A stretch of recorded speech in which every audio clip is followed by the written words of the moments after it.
দুনিয়ার সবচাইতে অবহেলিত সম্পর্কের নাম হচ্ছে ফুপু।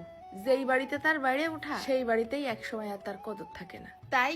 তাই বলে কি ভাই সন্তানদের প্রতি কোনোদিন টান কমে? এক এক বয়সী পোলাপানগের প্রতি ভালোবাসা দেখাতে হয় এক এক রকম করে। বাড়িতে চলে আইছে স্পেশাল গেস্ট, রান্না তো অর্ধেকটা শেষ। এখন তার কাছে জিজ্ঞেস করিস তিনি কি খাবে। এই যে আমার মুরব্বি, আমার 2 নাম্বার ছোট আব্বা, আপনি কি খাবেন? আপনার জন্য কি বানাবো স্পেশাল? মোরগ পোড়া। মোরগ পোড়া হবে? তাহলে হবে, খুশি? ওকে, তুই কি খাবি? আমি হলো মোরগ পোড়া চিকেন খাবো। ওকে। মোরগ না মুরগি তাকে ডাকাবে, আমি কি যাই দেখে আইছি নাকি? এই যে আমার জীবনে টিকিউ ব্র্যান্ডের প্রথম ইয়ার ফেয়ার, মনে আছে এটার কথা? এতেই আজকে বানাবো আস্ত মুরগি পোড়া। আস্ত মুরগি দেখলি পোলাপান আরো বেশি খুশি হয়ে যাবে না। তা ফার্স্টে আগে ছুরি দিয়ে মুরগির গাড়া ভালো করে কাইচে নিলাম। ভিতর পর্যন্ত মশলা ঢুকতে হবে না। এবারে 1 গামলা পানির মধ্যে ঘপ ঘপ করে ঢেলে দিয়েছি 2-3 টেবিল চামচের মতন ভিনেগার আর বেশ খানিকটা নুন। আস্ত মুরগিটা চুবোই রাখি প্রায় 20-25 মিনিটের জন্য। এইবার নিয়ে নিছি 1 কাপের মতন টক দই, 1 চামচ গোলমরিচের গুঁড়ো, 1 চামচ হলদির গুঁড়ো, 1 চামচ ধনের গুঁড়ো, 1 চামচ জিরের গুঁড়ো, 1 চামচ ফেলাই দিছি আবার শুকনো ঝালের গুঁড়ো। আরো খানিকটা দিলাম স্বাদ অনুযায়ী নুন আর 1 পিস লেবুর রস চিপড়াই। এই ঘরে থাকা সব উপকরণ দিয়ে বানালেই হবে না, বাইরের কিছু লাগবে না। এবার ফেলাই দিতে হবে না বেশ 1 মুঠ খানিক পেঁয়াজ বেরেস্তা, তাও আবার বাইটে নিয়ে।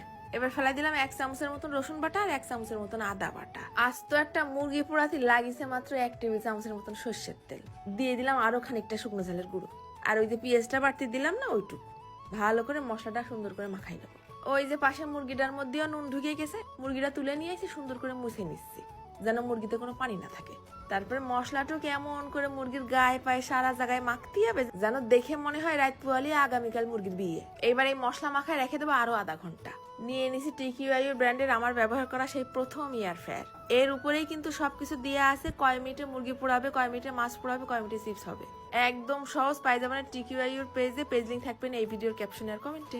40 মিনিটে মুরগি পোড়াটা হতে লাগুক, সস বানাইনি। ব্লেন্ডারে ফেলাই দিছি 1 গুচ্ছ ধনে পাতা, 4 রসুনের কুয়া আর বেশ কটা কাঁচা ঝাল। খানিকটা দিছি বিট নুন আর খানিকটা নিছি সাদা নুন আর নিয়ে নিছি 4 চামচের মতন টক দই। ভালো করে 4-5টা ঘুলি দিয়ে নিয়ে এসে সস হয়ে গেছে। এইবার খালি মুরগির জন্য অপেক্ষা, কখন উনি বউ সেজে বের হবে। ও লুক দেখা না। আস্ত একটা মুরগি নিয়ে আমরা আবার দলে বলে পোলাপান সহ কিছুক্ষণ করলাম গবেষণা। সব জিবলের সাথে দাঁতের নিয়ে আলোচনায় ব্যস্ত কি কোন পাশ খাবে। উপর দিয়ে লেবুর রস ছিটই দিয়ে ফাঁকতালে একটা রান ছিঁড়ে মেরে দিলাম প্রথম কামড়। ও সসের সাথে যা লাগলো না, একবারে ঝাক্কাস। আরে দাঁড়া খাস কিনে টেবিলে যে বয়, পাবলিকের একটু লোভ তো ধরাতে দিবি। ঝগড়াঝাটি বাদার ভয়তে সাথে সাথে আবার কাছে দিয়ে করে দিলাম পোস্টমার্টম। আরে আস্ত মুরগি তো খালি নামে, খাবিনি তো সব ছিঁড়ে দেখছে কি একখান চেহারা হয়েছে, মনে হচ্ছে না ঝাঁপাই পড়ি। আরে বাবা ভং ভাং দেওয়ার অত টাইম নেই, সব ওদিকে ঝোল পড়তেছে। নিয়ে যায় সামনে খালি প্লেটটা রাখিছি।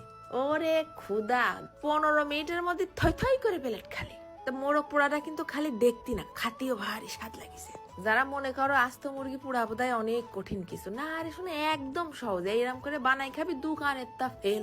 এই দেখে বানাই চলে যাচ্ছি। ধন্যবাদ।